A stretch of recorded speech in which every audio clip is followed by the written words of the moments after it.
The best choice for your kids' bright future. Locus Victor Puduvai Public School CBSE pattern. Recognized by Government of Puducherry. Our features: creating English atmosphere and providing quality education. Personal care for slow learners. Flexible and affordable sessions. Excellent security system. French and Hindi for all classes. NEET, IIT and JEE coaching from Class 6. Vast playground. Panchakshala classes for self-defense. Music and dance classes. Transport facility around Pondicherry. 50% fee concession for siblings and also for second admission. Admission is going on for all classes. We provide best academic, culturals and sports. Locus Victor Puduvai Public School. Opposite to Ajpan Dates and Nuts, ECR Main Road, Puducherry. For admission call 9629218393 and 979179485.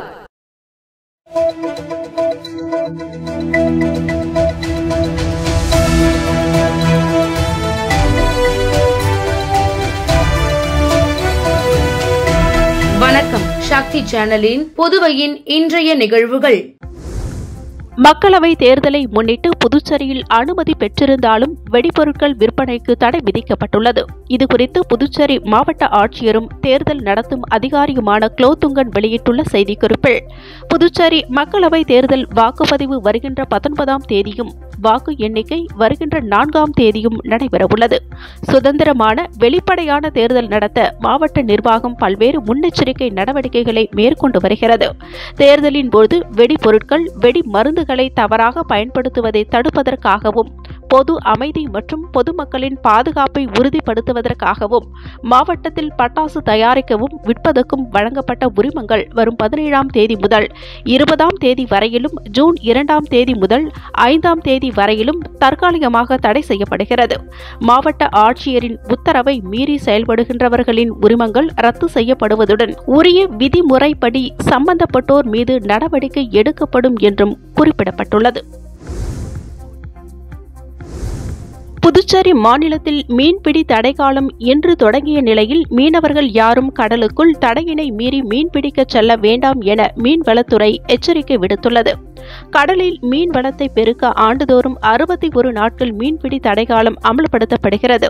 அந்த வகையில் மீன்களின் இனப்பெருக்க காலத்தையொட்டி புதுச்சேரி, காரைக்கால், ஏனாமில் இன்று நள்ளிரவு முதல் June 14ஆம் தேதி வரை என 61 நாட்களுக்கு மீன்பிடிக்க மீனவர்களுக்கு தடை விதிக்கப்பட்டுள்ளது. புதுச்சேரியில் கனகசெட்டிக்குளம் முதல் மூர்த்திக்குப்பம் வரையிலும் உள்ள மீனவ கிராமங்களிலும், காரைக்கால் கடல் பகுதியில் மண்டபத்தூர் முதல் வடக்கு வாஞ்சூர் மீனவ கிராமம் வரை ஏனாம் மீன்பிடி பகுதிகளிலும் மீன்பிடிக்க தடை விதிக்கப்படுகிறது. இந்த காலகட்டத்தில் கட்டுமரம், நாட்டு படகுகளை தவிர அனைத்து வகை படகுகள், குறிப்பாக இழுவலை கொண்டு விசைப்படகில் மீன்பிடிப்பது தடை செய்யப்படுகிறது. தடையினை மீறி மீனவர்கள் மீன்பிடிக்க கடலுக்குள் சென்றால் கடும் நடவடிக்கை எடுக்கப்படும் என மீன்வளத்துறை எச்சரிக்கை விடுத்துள்ளது.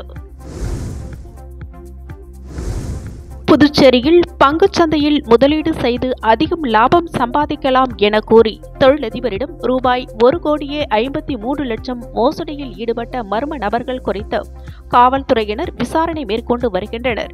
புதுச்சேரியைச் சேர்ந்தவர் ராமமூர்த்தி. தொழிலதிபரான இவரது கைபேசி எண்ணிற்கு கடந்த சில வாரங்களுக்கு முன்பு மர்ம நபரிடம் இருந்து குறுந்தகவல் வந்துள்ளது.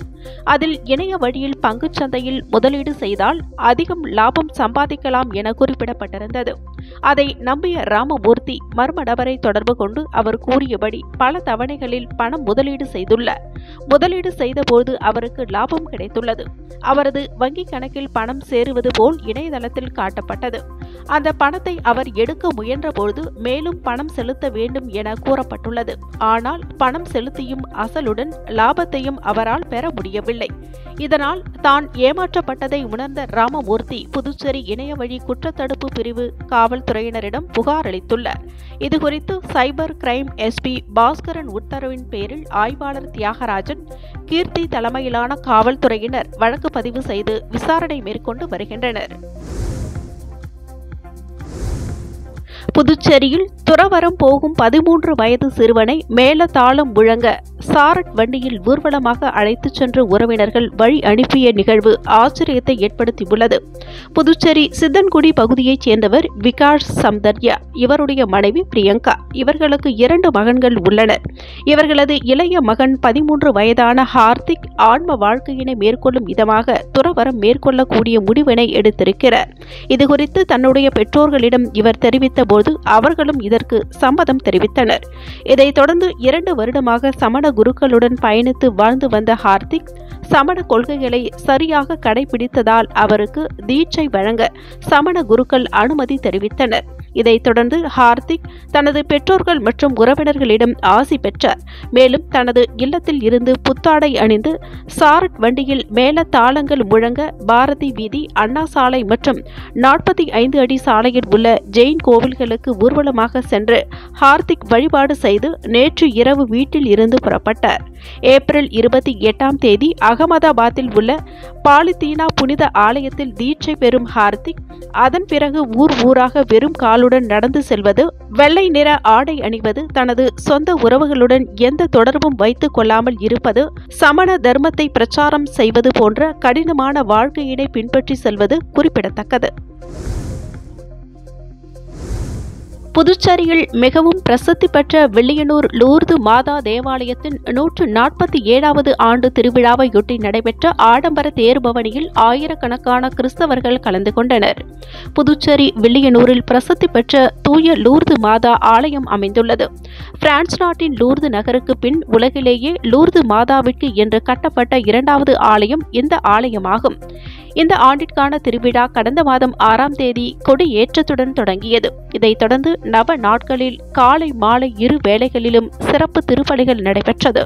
மேலும் சிறிய தேர்பவனியும் நடைபெற்று வந்தன. விழாவின் முக்கிய நிகழ்ச்சியாக மலர்களால் அலங்கரிக்கப்பட்ட தேரில் வைர கிரீடம் அணிவிக்கப்பட்ட மாதாவின் சொரூபம் வைக்கப்பட்டு சிறப்பு பிரார்த்தனை செய்யப்பட்டு ஆடம்பர தேர்பவனி நடைபெற்றது. முக்கிய வீதிகளின் வழியாக சென்ற தேர் மீண்டும் ஆலயத்தை வந்தடைந்தது. தேர் பவனியில் புதுச்சேரி, விழுப்புரம், கடலூர் மாவட்டங்களில் இருந்து ஆயிரக்கணக்கான கிறிஸ்தவர்கள் கலந்து கொண்டனர். நூற்றுக்கணக்கான காவல்துறையினர் பக்தர்களுக்காக பாதுகாப்பு பணியில் ஈடுபட்டிருந்தனர். பாஜக வேட்பாளர் நமச்சிவாயத்தை ஆதரித்து உசுடு சட்டமன்ற தொகுதிக்கு உட்பட்ட பகுதிகளில் அமைச்சர் சாய்ஜே சரவணகுமார் தீவிர வாக்கு சேகரிப்பில் ஈடுபட்டார். பாராளுமன்ற தேர்தலில் தேசிய ஜனநாயக கூட்டணி வேட்பாளர் அமைச்சர் நமச்சிவாயத்தை ஆதரித்து புதுச்சேரி முழுவதும் பாஜக கட்சியினர் மற்றும் கூட்டணி கட்சியினர்கள் தாமரை சின்னத்திற்கு வாக்களிக்க வேண்டி தீவிர வாக்கு சேகரிப்பில் ஈடுபட்டு வருகின்றனர். அதன் ஒரு பகுதியாக அமைச்சர் சாய்ஜே சரவணகுமார் தலைமையில் உசுடு தொகுதிக்கு உட்பட்ட ராமநாதபுரம், தொண்டமாநத்தம், கரசூர், அரசூர் ஆகிய பகுதி முழுவதும் பாஜகவினர் வீடு வீடாக சென்று துண்டு பிரசுரங்களை வழங்கி வேட்பாளர் நமச்சிவாயத்திற்கு தாமரை சின்னத்தில் வாக்களிக்க வேண்டி தீவிர வாக்கு சேகரிப்பில் ஈடுபட்டனர். இந்நிகழ்ச்சியில் தொகுதி ஒருங்கிணைப்பாளர் சாய் தியாகராஜன், தொகுதி தலைவர் ஐயனார் உட்பட பாஜகவினர் திரளாக கலந்து கொண்டனர். திருபுவனை சட்டமன்ற தொகுதியில் பாஜக வேட்பாளர் நமச்சிவாயத்தை ஆதரித்து சட்டமன்ற உறுப்பினர் அங்காளன் தீவிர வாக்கு சேகரிப்பில் ஈடுபட்டார். வருகின்ற ஏப்ரல் 19ஆம் தேதி நடைபெற இருக்கின்ற லோக்சபா தேர்தலில் போட்டியிடும் வேட்பாளர்களை ஆதரித்து அரசியல் கட்சியினர்கள் அனைத்து தொகுதிகளிலும் தீவிர வாக்கு சேகரிப்பில் ஈடுபட்டு வருகின்றனர். அந்த வகையில் தேசிய ஜனநாயக கூட்டணி சார்பில் போட்டியிடும் பாஜக வேட்பாளர் நமச்சிவாயத்தை ஆதரித்து திருபுவனை தொகுதிக்கு உட்பட்ட திருபுவனை, களித்தீர்த்தால் குப்பம், திருவண்டார் கோவில் உட்பட 34 பூத்களிலும் சட்டமன்ற உறுப்பினர் அங்காளன் தலைமையில் வாக்கு சேகரிக்கும் பணியில் ஈடுபட்டனர். இந்நிகழ்ச்சியில் சட்டமன்ற உறுப்பினரின் ஆதரவாளர்கள், 34 பூத்தின் உறுப்பினர்கள், கூட்டணி கட்சியினர்கள், பொதுமக்கள் பலர் கலந்து கொண்டு வீதி வீதியாக சென்று வீடுகள் தோறும் பொதுமக்களை சந்தித்து தொண்டு பிரசுரங்களை வழங்கி தாமரை சின்னத்திற்கு வாக்குகள் சேகரித்தனர். மண்ணாடிப்பட்டு சட்டமன்ற தொகுதிக்கு உட்பட்ட காட்டேரிக்குப்பம் பேட் பகுதியில் பாஜக வேட்பாளர் நமச்சிவாயத்தை ஆதரித்து முன்னாள் சட்டமன்ற உறுப்பினர் டிபிஆர் செல்வம் தலைமையில் தீவிர வாக்கு சேகரிப்பில் ஈடுபட்டனர். லோக்சபா தேர்தலில் போட்டியிடும் வேட்பாளர்களை ஆதரித்து அரசியல் கட்சியினர்கள் அனைத்து தொகுதிகளிலும் தீவிர வாக்கு சேகரிப்பில் ஈடுபட்டு வருகின்றனர். அந்த வகையில் தேசிய ஜனநாயக கூட்டணியில் பாஜக சார்பில் போட்டியிடும் வேட்பாளர் நமச்சிவாயத்தை ஆதரித்து முன்னாள் சட்டமன்ற உறுப்பினர் டிபிஆர் செல்வம் தலைமையில் வாக்கு சேகரிக்கும் பணியில் ஈடுபட்டனர். இந்நிகழ்ச்சியில் முன்னாள் சட்டமன்ற உறுப்பினர் அருள் முருகன் உட்பட என்ஆர் காங்கிரஸ் கட்சியினர், பாஜக மற்றும் கூட்டணி கட்சியினர்கள், என்ஆர் காங்கிரஸ் மாநில, மாவட்ட தொகுதி நிர்வாகிகள், பாமக தொகுதி நிர்வாகிகள் உட்பட கூட்டணி கட்சியினர்கள் பலர் கலந்து கொண்டு வீடு வீடாக சென்று துண்டு பிரசுரங்களை வழங்கி தாமரை சின்னத்திற்கு வாக்குகளை சேகரித்தனர். புதுச்சேரி பாராளுமன்ற தேர்தலில் போட்டியிடுகின்ற காங்கிரஸ் வேட்பாளர் வைத்திலிங்கத்தை ஆதரித்து மடுகரை ராம்ஜி நகர் பகுதியில் வட்டார காங்கிரஸ் தலைவர் அம்மைநாதன் தலைமையில் ராஜகோபால், ஹரிகிருஷ்ணன், ஷியாம்ராஜ், சொக்கலிங்கம் மற்றும் திமுகவைச் சேர்ந்த மாயகிருஷ்ணன், வேலாயுதம், திருநாவுக்கரசு உட்பட கூட்டணி கட்சியினர் தீவிர வாக்கு சேகரிப்பில் ஈடுபட்டனர். அதைத் தொடர்ந்து நெட்டப்பாக்கத்தில் பிரகாஷ், ராமச்சந்திரன் மற்றும் புருஷோத்தமன் ஆகியோர் தலைமையிலும், பண்டசோழநல்லூரில் தொழிலதிபர் தமிழ்மணி, பிரபாகரன் மற்றும் முத்துக்குமாரசுவாமி, இளைஞர் காங்கிரஸ் தலைவர் பிரகாஷ் ஆகியோர் தலைமையிலும் கூட்டணி கட்சி வேட்பாளரை வெற்றி பெற செய்வதற்காக வீடு வீடாக சென்று கை சின்னத்திற்கு தீவிர வாக்குகள் சேகரிப்பின் போது துண்டு பிரசுரங்களை வழங்கி வாக்குகளை சேகரித்தனர். வாக்கு சேகரிப்பின் போது மாநில காங்கிரஸ், இளைஞர் காங்கிரஸ், காங்கிரஸ் கமிட்டியின் மாநில, மாவட்ட தொகுதி நிர்வாகிகள், திராவிட முன்னேற்றக் கழக நிர்வாகிகள் உள்ளிட்ட கூட்டணி கட்சியின் தொண்டர்கள், ஊர் பொதுமக்கள் என ஏராளமானோர் கலந்து கொண்டனர். காரைக்காலில் நள்ளிரவில் மினி வேன் மூலம் குக்கர் உட்பட வீட்டு உபயோகப் பொருட்கள் வாக்காளர்களுக்கு விநியோகித்த சம்பவம் பரபரப்பை ஏற்படுத்தியுள்ளது. காரைக்கால் மாவட்டம் வடக்கு தொகுதிக்கு உட்பட்ட எம்ஜிஆர் நகர் பகுதியில் நேற்று நள்ளிரவில் மினி வேன் மூலம் குக்கர் உட்பட வீட்டு உபயோகப் பொருட்கள் வாக்காளர்களுக்கு விநியோகிக்கப்பட்டது. இதை கண்ட அப்பகுதி சமூக ஆர்வலர்கள் அதனை வீடியோவாக எடுத்தனர். இதனால் இரு தரப்பினருக்கும் கடும் வாக்குவாதம் ஏற்பட்டது. இதனிடையே தேர்தல் துறைக்கு புகார் சென்ற நிலையில் சம்பவ இடத்திற்கு தேர்தல் துறையினர் வருவதை அறிந்து அந்த கும்பல் தப்பி ஓடியது. காரைக்காலில் நள்ளிரவில் வீடு வீடாக சென்று பரிசு பொருட்கள் வழங்கிய வீடியோ தற்போது இணையதளத்தில் பரவி வருகிறது. இது தொடர்பாக தேர்தல் துறை விசாரணை மேற்கொண்டுள்ளது. ஏம்பலம் கிராமத்தில் உள்ள தேச மாரியம்மன் ஆலயத்தில் சாகை வார்த்தல் திருவிழா சிறப்பாக நடைபெற்றது. வில்லியனூர் அடுத்த ஏம்பலம் கிராமத்தில் உள்ள அருள்மிகு தேச மாரியம்மன் ஆலயத்தில் 32ஆம் ஆண்டு சித்திரை உற்சவ பெருவிழா சிறப்பாக நடைபெற்றது. முன்னதாக காலை 7 மணிக்கு அம்மன் சிறப்பு அபிஷேக ஆராதனைகள் நடைபெற்றது. இதைத் தொடர்ந்து கரக புறப்பாடு நடைபெற்று 10 மணிக்கு சந்தன காப்பு அலங்காரமும், அதைத் தொடர்ந்து மதியம் 1 மணிக்கு சாகை வார்த்தல் நிகழ்ச்சியும் நடைபெற்றது. இரவு அம்மன் சிறப்பு அலங்காரத்தில் அலங்காரம் செய்யப்பட்டு வீதி உலா நடைபெற்றது. விழாவில் கலந்து கொண்ட பக்தர்கள் அனைவருக்கும் அன்னதானம் வழங்கப்பட்டது. நிகழ்ச்சியில் ஊர் பிரமுகர்கள் கிருஷ்ணமூர்த்தி மற்றும் கோவிந்தராசு உட்பட பொதுமக்கள் கலந்து கொண்டனர். திருநள்ளாற்றில் அமைந்துள்ள உலக பிரசித்தி பெற்ற சனி பகவான் ஆலயத்தில் பிரம்மோற்சவ விழா பந்தக்கால் முகூர்த்தம் நிகழ்ச்சியில் ஏராளமான பக்தர்கள் கலந்து கொண்டு சுவாமி தரிசனம் செய்தனர். காரைக்கால் அடுத்த திருநள்ளாற்றில் அமைந்துள்ளது உலக பிரசித்தி பெற்ற ஸ்ரீ தர்பானேஸ்வர சுவாமி தேவஸ்தானம். ஸ்ரீ சனீஸ்வர பகவான் ஆலயத்தில் பிரம்மோற்சவ விழாவிற்காக பந்தக்கால் முகூர்த்தம் நடைபெற்றது. விழாவை முன்னிட்டு கொடி மரத்து விநாயகர் மற்றும் பந்தக்கால்களுக்கு சிறப்பு அபிஷேகம், அதைத் தொடர்ந்து மகா தீபாராதனை காண்பிக்கப்பட்டு பந்தக்கால்கள் ஊன்றும் நிகழ்ச்சி நடைபெற்றது. மேலும் பிரம்மோற்சவ விழா மே மாதம் 5ஆம் தேதி கொடி ஏற்றத்துடன் துவங்க உள்ளது. இந்நிகழ்ச்சியில் தருமபுர ஆதீன கட்டளை விசாரணை ஸ்ரீ கந்தசாமி தம்பிரான் சுவாமிகள், ஆலய நிர்வாக அதிகாரி அருணகிரிநாதன் உள்ளிட்ட ஏராளமான பக்தர்கள் கலந்து கொண்டு சுவாமி தரிசனம் செய்தனர். நீலகிரி மக்களவை தொகுதியில் திராவிட முன்னேற்றக் கழக துணை பொதுச் செயலாளரும் பாராளுமன்ற உறுப்பினருமான ஆர் ராசா போட்டியிடுகிறார். அவரை ஆதரித்து அமைச்சர் உதயநிதி ஸ்டாலின் உதகையில் மார்ச் 15ஆம் தேதி பிரச்சாரம் மேற்கொள்கிறார். இதற்காக அவர் கோவையில் இருந்து ஹெலிகாப்டர் மூலம் உதகைக்கு வந்தார். உதகை தீட்டுக்கல் தளத்தில் ஹெலிகாப்டர் தர இறங்கியது.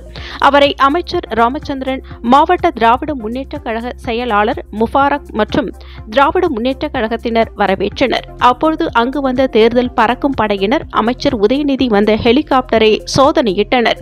சோதனை முடியும் வரை அமைச்சர் உதயநிதி அங்கு நின்றிருந்தார். பின்னர் காரில் தங்கும் இடத்திற்கு சென்றார். இரவு உதகையில் தங்கும் அவர் இன்று மதியம் 12 மணியளவில் ஏடிசி பகுதியில் தேர்தல் பிரச்சாரத்தில் ஈடுபடுகிறார். பாகிஸ்தான் கடும் பொருளாதார நெருக்கடியினை எதிர்கொண்டு வருகிறது. நடப்பு நிதியாண்டில் அங்கு பணவீக்கம் 25% உயரும் என்று கடன் மதிப்பீட்டு நிறுவனம் மெனிலா தெரிவித்துள்ளது. இதனால் ஆசியாவிலேயே அதிக செலவுமிக்க நாடாக பாகிஸ்தான் மாறியுள்ளது. விலைவாசி உயர்வால் அத்தியாவசிய பொருட்கள் வாங்க முடியாமல் அந்நாட்டு மக்கள் தவித்து வருகின்றனர். பாகிஸ்தானின் கடன் சுமை அதிகரித்துள்ள நிலையில் அதன் அந்நிய செலாவணி கையிருப்பு முற்றிலும் குறைந்துள்ளது. இதனால் தேவையான பொருட்களை வெளிநாடுகளில் இருந்து இறக்குமதி செய்ய முடியாத சூழலில் அந்நாடு உள்ளது. இந்நிலையில் கடன் மதிப்பீட்டு நிறுவனமான மெனிலா பாகிஸ்தானின் பணவீக்கம் தொடர்பாக மதிப்பீட்டை வெளியிட்டுள்ளது. நடப்பு நிதியாண்டில் அங்கு பணவீக்கம் 25% இருக்கும் என்றும் வளர்ச்சி 1.9% இருக்கும் என்று அதில் குறிப்பிடப்பட்டுள்ளது. நடப்பு நிதியாண்டில் பணவீக்கத்தை 21% கொண்டுவர பாகிஸ்தான் இலக்கு வைத்திருந்தது. ஆனால் அந்த இலக்கை எட்ட முடியாமல் அந்நாடு திணறி வருகிறது. இதனால் விலைவாசி கடுமையான அளவில் உயர்ந்துள்ளது. நடப்பு IPL சீசனில் மும்பை வான்கடே கிரிக்கெட் மைதானத்தில் நடைபெற்ற லீக் போட்டியில் மும்பை இந்தியன்ஸ் அணியினை 20 ரன்களில் வீழ்த்தியது சென்னை சூப்பர் கிங்ஸ் அணி. இந்நிலையில் இந்த வெற்றிக்கு பிறகு CSK கேப்டன் துருராஜ் கெய்க்வாட் தெரிவித்தது, எங்கள் அணியின் இளம் விக்கெட் கீப்பர் விளாசிய அந்த 3 சிக்சர்கள் எங்களுக்கு பெரிதும் உதவியது. 2 இன்னிங்ஸ்க்குமான வித்தியாசம் அதுதான். அந்த மாதிரியான ஆடுகளங்களில் கூடுதலாக எடுக்கப்படும் அந்த 10-15 ரன்கள் அணிக்கு தேவையானது என தோனி குறித்து வேடிக்கையாக கேப்டன் துருராஜ் தெரிவித்திருந்தார். தொடர்ந்து பேசிய அவர், பும்ரா சிறப்பாக பந்து வீசி இருந்தார். எங்கள் அணியில் மலிங்கா அபாரமாக பந்து வீசி இருந்தார். யார்கர்களை துல்லியமாக வீசினார். துஷார் மற்றும் ஷர்துல் தாக்கூர் ஆகியோரும் சிறப்பாக செயல்பட்டதாகவும் அதை நாம் மறக்க முடியாது என்றும், ரஹானே ஃபிட்னஸ் ரீதியாக லேசான பின்னடைவை எதிர்கொண்டுள்ளார் என்றும், ஆகையால் அவரை தொடக்க ஆட்டக்காரராக களம் இறக்கினால் சரியாக இருக்கும் என யோசித்ததாகவும், தான் எந்த பொசிஷனில் வேண்டுமானாலும் பேட் செய்வேன் என்றும் அது எனக்கு சரிவரும். அதோடு அணியின் கேப்டன் என்ற பொறுப்பிலும் அந்த முடிவை தான் எடுத்திருந்தேன் என தெரிவித்தார். இத்துடன் சக்தி சேனலின் புதுவையின் இன்றைய நிகழ்வுகள் முடிவடைகின்றன. வணக்கம். உங்கள் சக்தி சேனலின் புதுவையின் அன்றாட நிகழ்வுகளை உடனுக்குடன் தெரிந்து கொள்ள சக்தி சேனல் புதுச்சேரி யூடியூப் சேனலை சப்ஸ்கிரைப் செய்து கொள்ளுங்கள். மறக்காமல் பெல் பட்டனையும் கிளிக் பண்ணுங்க. ஷேர் பண்ணுங்க, லைக் பண்ணுங்க. உங்கள் சக்தி சேனல்.